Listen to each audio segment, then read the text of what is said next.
Je m'appelle Jean-Marc Manac et en fait je suis journaliste internet depuis 10 ans et j'ai commencé à m'intéresser à la sécurité informatique au même moment, justement pour la protection des sources. Et le problème c'est qu'il y a 10 ans, il n'y avait aucun mode d'emploi pour protéger ses sources. Quand on était journaliste, il n'y avait aucun mode d'emploi pour sécuriser son ordinateur, sauf si on était un informaticien. Et c'était en anglais. Et moi, je parle l'anglais, mais je ne suis pas un informaticien, donc j'ai dû essayer de comprendre il y a une dizaine d'années comment procéder. Et je ne suis pas tout à fait d'accord avec Renaud au sens où si on a une voiture, bah, on peut apprendre à s'en servir. Alors tout le monde n'est pas obligé d'apprendre à se servir d'une voiture, tout le monde n'est pas obligé d'apprendre à faire du vélo, mais pour prendre un exemple qui est un petit peu d'actualité, s'il n'y avait pas eu Wikileaks, une bonne partie de ce qui se vend aujourd'hui en kiosque et de ce dont on parle à la télévision ne serait pas là. Au sens où Wikileaks, c'est juste un hacker qui a mis en place un système de protection des sources pour arriver à trouver des informations. S'il n'y avait pas eu Wikileaks, il n'y aurait pas eu tout le scandale qui est en ce moment autour de vrai faux scandale, ça dépend après comment on l'aborde, sur le degré de sensibilité des informations qui sont sorties, mais il n'y aurait pas eu la vidéo qui est sortie sur ce qui s'est passé en Irak. Donc il est tout à fait possible aujourd'hui, avec un ordinateur, de sécuriser ses sources. Donc je comprends tout à fait que quelqu'un qui n'est pas versé dans la sécurité informatique peut être un petit peu dépassé par tous ces problèmes de proxy, de Tor, de live CD, etc. C'est Bruce Schneier qui est un des plus fins observateurs et professionnels de la sécurité informatique, qui n'a de cesse de répéter que la sécurité informatique c'est un process, pas un produit. C'est pas parce que vous allez acheter un logiciel, d'autant que la majeure partie des logiciels de sécurité informatique on les achète pas, on s'en sert, c'est des logiciels libres et gratuits. C'est pas parce qu'on va acheter ou qu'on va se doter d'un logiciel qu'on va s'en servir qu'on va être sécurisé pour autant. Enfin, c'est toujours l'amalgame. Je vais acheter une porte blindée, mais je laisse la fenêtre ouverte. Ça sert à rien de blinder son ordinateur si on ne comprend pas le fonctionnement de son ordinateur, si on n'a pas un process de sécurité qui fait que effectivement on va pouvoir sécuriser les données. Donc il y a plein de petits trucs à connaître. Ça prend un petit peu de temps, mais moi j'en suis arrivé au bout de 10 ans de pratique à la conclusion que la question c'est pas tant de sécuriser sa machine parce qu'il y aura toujours un assaillant qui sera plus fort que vous, que d'arriver à se ménager des fenêtres d'anonymat, des fenêtres de confidentialité. Et donc, comme bien évidemment on n'est pas en tout temps, en tout lieu, en contact avec des gens qu'on a besoin de sécuriser, c'est l'exception par rapport à notre métier. C'est pas le quotidien tous les jours en contact avec des espions de la DCRI dont on a masqué l'identité. Donc l'important c'est ça, c'est de savoir à ce moment-là comment faire de telle sorte qu'on ne puisse pas être traçable. Alors ça commence par effectivement enlever la puce de son téléphone portable quand on a un rendez-vous dans un café au fin fond de Bagnolet ou de Metz, pour éviter la géolocalisation, enfin, au sens où c'est les journalistes de Mediapart qui ont été géolocalisés comme ça quand ils étaient en contact avec certaines de leurs sources grâce à la puce de leur téléphone portable. C'est moi qui ai fait le papier sur des responsables techniques de la DGSE qui expliquait qu'effectivement aujourd'hui avec la masse de données qui transitent notamment par email et puis sur protocole web, enfin toutes les pages qu'on consulte, ils n'ont plus la capacité de regarder, d'écouter tout ce qui se passe. Par contre, ce qui les intéresse, effectivement, c'est qui téléphone à qui ou qui envoie un mail à qui. Bon, il y a des outils qui permettent comme ça d'envoyer des mails de façon anonyme. Nous, à OVNI, on est en train de mettre en place un système comme ça qui est basé sur des hackers allemands qui ont créé un site qui s'appelle Privacy Box et qui permet à toute rédaction de créer son propre Wikileaks, en un sens.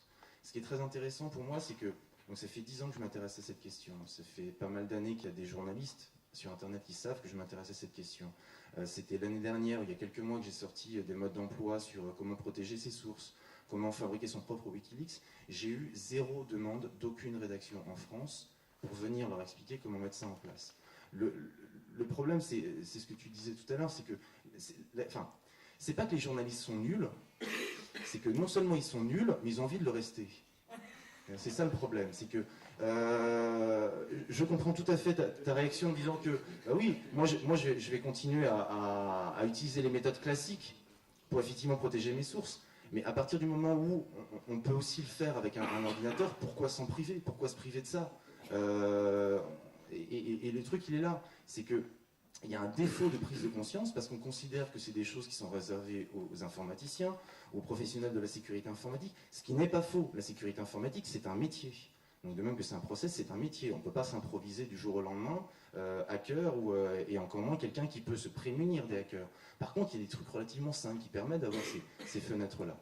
Et alors, je ne sais pas comment ça se passe dans d'autres pays, mais le simple fait que je n'ai été contacté par personne pour leur expliquer comment faire est un indicateur du fait que c'est pas très rassurant, je pense, sur l'évolution du journalisme, et notamment du journalisme sur le web, parce que là, c'est au-delà même des seules notions de protection des sources et de sécurité informatique. C'est une bonne partie des gens qui font du journalisme sur le web ne font souvent une déclinaison de journalisme papier sur le web.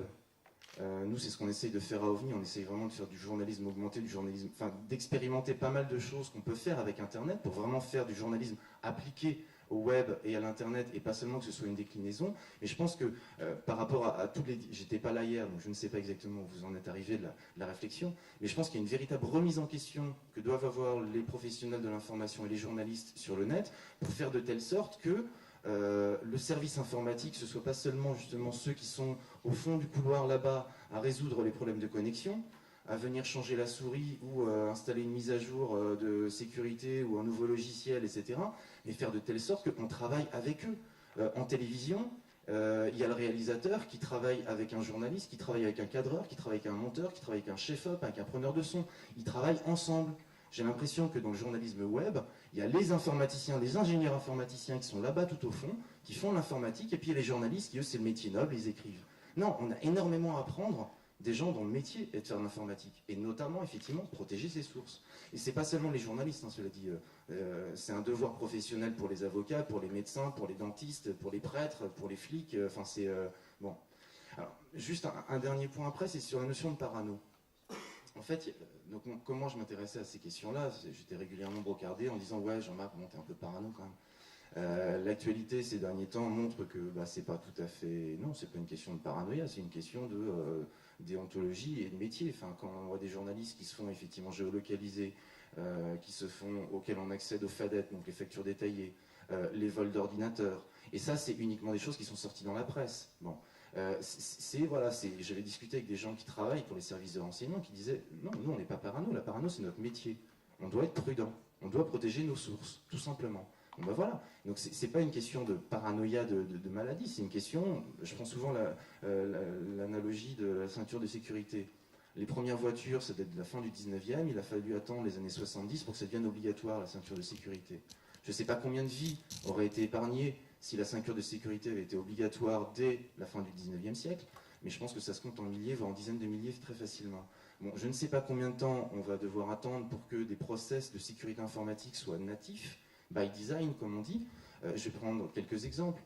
Quand, semble-t-il, ça c'est ce que révèlent les documents sortis par Wikileaks, ce que confirment les documents de Wikileaks, quand le gouvernement, les autorités chinoises décident de pirater Gmail pour accéder aux boîtes aux lettres de certains dissidents, la réaction de Google, c'est de transformer son protocole pour faire de telle sorte que maintenant, quand on se connecte à Gmail, par défaut, c'est HTTPS.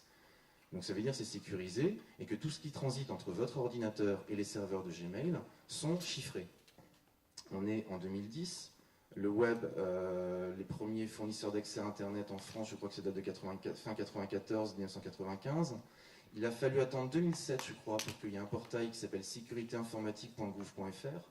Donc 94-2007, 13 ans pour que le gouvernement commence à expliquer aux professionnels, c'est pas vraiment un portail grand public, aux professionnels PME, etc., comment prendre en compte la sécurité informatique. Il a fallu attendre l'année dernière pour que des agences qui sont plus ou moins en cheville avec des services de renseignement, le ministère de l'économie, expliquent aux chefs d'entreprise, aux ingénieurs, aux universitaires, à ceux qui ont des données sensibles qui peuvent faire l'objet de l'espionnage industriel, l'espionnage économique, et donc aussi de l'espionnage de certains, soit des concurrents, soit de certains pays étrangers. Il a fallu attendre l'année dernière pour qu'il y ait des modes d'emploi qui expliquent à ces gens-là comment traverser la frontière, comment aller aux États-Unis, en Chine ou au Qatar avec un ordinateur et faire de telle sorte que les données qu'il y a sur votre ordinateur soient sécurisées. Et en l'espèce, ce qu'ils disent, c'est vous allez avec un ordinateur vierge. Et une fois que vous êtes dans le pays ou chez le concurrent, là vous vous connectez de façon sécurisée via un VPN. Vous avez peut-être entendu parler des VPN popularisés par l'Adopi. Merci Christine Albanel.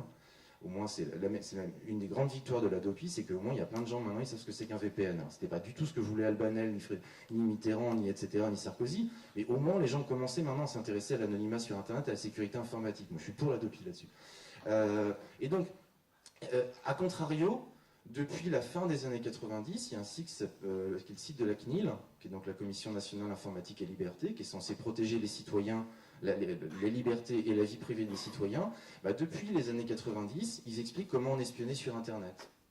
Et moi, ça fait des années que je demande, mais quand est-ce que la CNIL va nous expliquer comment se protéger sur Internet? C'est bien de nous expliquer comment on est protégé, mais ce sera encore mieux si nous expliquait comment se protéger. Et c'est toujours pas le cas aujourd'hui. C'est quelque chose de complètement schizophrénique. Donc c'est pour ça que je voulais dire que ça ne concerne pas seulement le milieu des professionnels de l'information, le milieu des journalistes. C'est global. Il y a une absence de prise de conscience globale des enjeux liés à la sécurité informatique. C'est pour ça que l'année dernière, quand ils ont fait ces guides-là, ces agences qui sont liées au service de renseignement et au ministère de l'économie, c'était vraiment pour protéger le patrimoine économique français, parce qu'il y a des gens qui se font voler des secrets industriels. Quand vous franchissez la frontière aux États-Unis ou dans d'autres pays, les douaniers sont habilités à prendre votre ordinateur. Après, qu'est-ce qu'ils en font? Vous ne savez pas. Mais c'est évident qu'ils le siphonnent, dans un certain nombre de cas. Des cas d'espionnage industriel, il y en a plein. Il y en a très régulièrement. Donc il en va au-delà même du secret des sources, des journalistes de Bakchiche, d'OVNI, du Canard enchaîné, etc. C'est quelque chose de fondamental aujourd'hui. Jusqu'en 99, la cryptographie c'était considéré comme une arme de guerre. Parce que c'était seuls les services de renseignement, en France, pardon, merci. C'était seuls les services de renseignement ou les espions utilisaient des logiciels de chiffrement. Il a fallu attendre 99 pour qu'il y ait deux personnes qui arrivent à convaincre Lionel Jospin de libéraliser la cryptographie, parce que s'il n'y avait pas de libéralisation de la cryptographie, il n'y avait pas de commerce électronique. Et que la France ne pouvait pas être le seul pays au monde où on ne fait pas de commerce électronique. Donc voilà, il y a une vision qui est complètement schizophrénique de la réalité de la sécurité informatique. On nous parle très régulièrement de piratage informatique, de téléchargement de musique, les pédophiles, les nazis. Il y a une diabolisation comme ça de l'Internet qui fait que on oublie tout simplement de la ceinture de sécurité. On oublie tout simplement que quand on sort de chez soi, jusqu'à il y a quelques années, dans certains villages, les gens ne fermaient pas à clé chez eux, mais je connais plus personne maintenant qui, quand il quitte son appartement, sa maison, même dans les petits villages, ne ferme pas à clé, ou laisse sa voiture avec la clé sur son tableau de bord. C'est pas de la paranoïa de mettre la ceinture de sécurité ou de fermer sa voiture ou de fermer son appartement. Pourquoi est-ce que ce serait de la paranoïa de mettre un mot de passe fort et de le changer tous les 15 jours ou tous les 3 mois sur son ordinateur? Donc c'est vraiment un changement de mentalité qu'il va falloir opérer, parce que si on veut effectivement que sur Internet ce soit un espace de confiance, pour qu'il y ait de la confiance, il faut qu'on puisse se protéger, il faut qu'on ait confiance effectivement dans les ordinateurs, et pas qu'on soit en mode « oui, c'est normal que je sois espionnable ». Non, c'est pas normal d'être espionné, c'est pas normal d'être espionnable. Donc il faut donner les moyens aux gens de pouvoir se protéger. Je pense que ça va prendre quelques années.